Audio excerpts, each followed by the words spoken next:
Vater, ich will so gern studieren. Weisst, ich sollte doch eine Ausbildung haben. Sag, hä? Mein lieber Bub, wie soll das gehen? Wir haben 9 Kinder. Und das wenige Geld, das ich verdiene, das reicht nicht, dass alle eine Ausbildung machen können. Aber ich verdiene doch auch einen Taglohn. Mit dem, was ich davon spare, kann ich ein paar Wochen ins Lehrerseminar. Und dann? Nach ein paar Wochen? Was ist denn? Dann nehme ich wieder eine Arbeit an und verdiene mir wieder das nächste Schulgeld. Und zwischen ihnen lehre ich nach, was ich verpasst habe.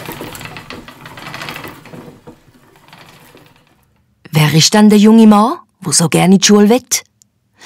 Es ist der John Patton. Er war in Schottland daheim und seine Geschichte hat im Jahr 1824 angefangen. Wir merken es. Beim John Patton daheim sind sie nicht verwöhnt worden.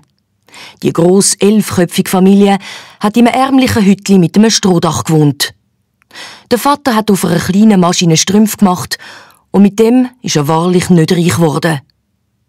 Aber von etwas haben sie beim John daheim viel gehabt. Ein tiefes Vertrauen zum himmlischen Vater, der zu seinen Kindern schaut. Der John hat es so gemacht, wie er es dem Vater gesagt hat. Mit seinem weniger gesparten Geld hat er angefangen zu studieren. Und wenn er kein Schulgeld mehr hatte, ist er wieder arbeiten.